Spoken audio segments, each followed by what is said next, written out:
Picture this: Elon Musk sitting in front of his keyboard in 2012, typing out an email. Not about rockets, not about electric cars. He's asking Jeffrey Epstein what night would have the wildest party on that island. You know the island, Little St. James, the one with the blue and white striped temple, the one that became shorthand for evil. And yet here's Musk, the man who would later claim he refused Epstein's advances, coordinating helicopter rides for himself and his then-wife, planning the trip, asking about the party scene.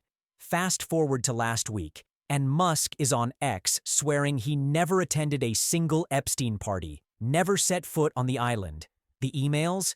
They tell a different story. They always do. But let's not single out Musk. He's just one thread in a tapestry so grotesque, so star-studded, that Hollywood couldn't write it without being accused of exaggeration. Because the real story here isn't just that these people knew Jeffrey Epstein, it's that they kept knowing him. After 2008, after the conviction, after the world knew what he was.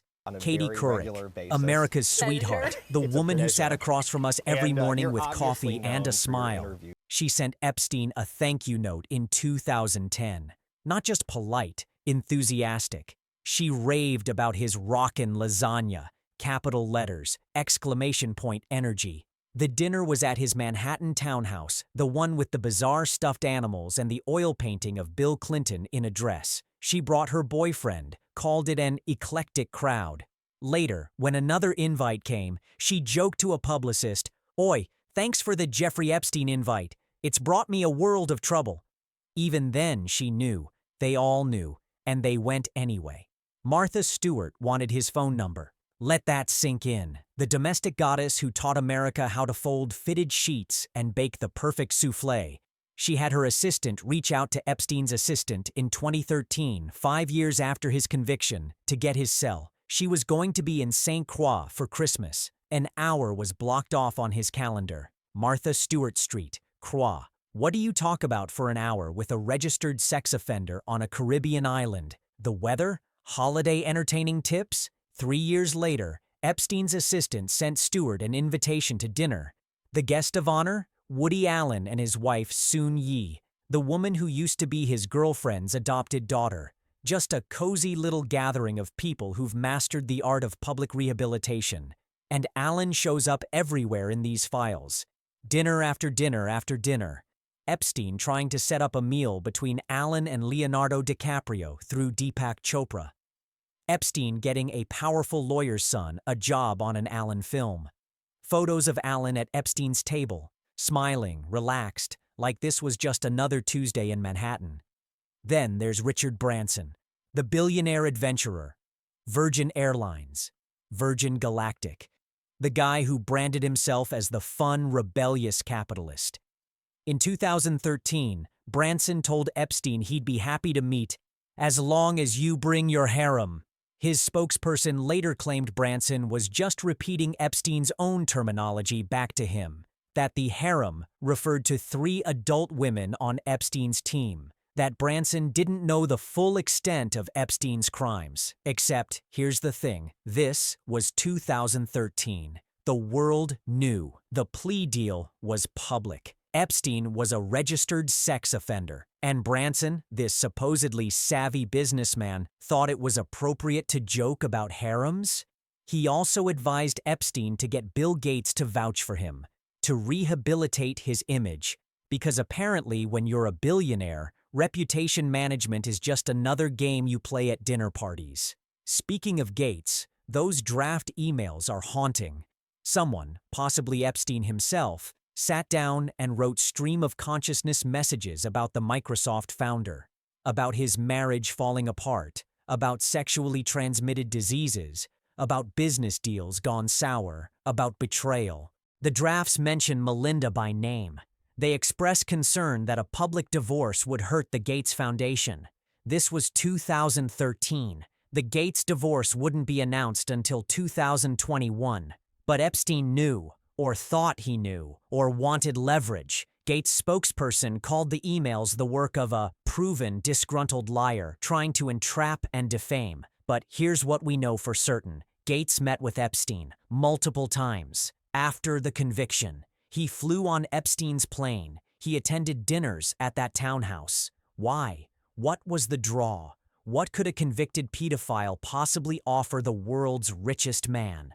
Money people will tell you it was about philanthropy connections, about accessing wealthy donors. But when you're Bill Gates, you don't need Jeffrey Epstein to make introductions. You're the introduction. The sports world got hit, too. Steve Tisch, co-owner of the New York Giants, emailed Epstein asking about a woman he'd met at Epstein's house. Was she a professional or a civilian? Days later, Epstein promised Tisch a present, then described a woman. Tahitian speaks mostly French, exotic. Tisch asked if she was a working girl. Epstein replied, "Nuover," never, or nuover, with a typo that somehow makes it even more chilling, like he's winking through the keyboard. Tisch now says he regrets the association, that he never went to the island, that they only exchanged emails about adult women. The NFL is investigating, as if an investigation will restore what's already been lost. And then there's Howard Lutnick, currently serving as Trump's Secretary of Commerce. In December 2012, he was trying to get coordinates for his boat captain. He wanted to meet Epstein, presumably at Little St. James, for dinner. He was traveling with his wife, another couple, and 8 children between them. 8 children, on a boat, heading toward Jeffrey Epstein. 3 years later, Lutnick tried to invite Epstein to a Hillary Clinton fundraiser. Because why not mix business with politics with a convicted sex offender? His spokesperson says he had limited interactions, always in the presence of his wife, and was never accused of wrongdoing. Limited interactions. As if limiting your time with a monster makes it acceptable. Steve Bannon's texts might be the most damning of all, not because of what they say about Epstein, but because of what they reveal about power. Bannon bragging to Epstein about his influence over Trump, calling the president out of gas, referring to him sarcastically as a stable genius bringing himself down, texting Epstein, "Dude, I just got him to pull the trigger on $400 billion in tariffs on China."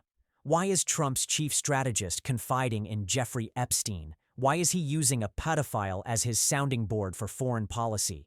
There's video too, nearly 2 hours of Bannon interviewing Epstein. At one point, Bannon asks what class of sex offender Epstein is. Epstein responds, Tier 1, the lowest. Like it's a golf handicap, the crown princess of Norway. Larry Summers gossiping about Trump's intelligence. Josh Harris attending an intimate breakfast with Bill Gates at Epstein's estate. Sergey Brin bringing Google's CEO to dinner at that townhouse.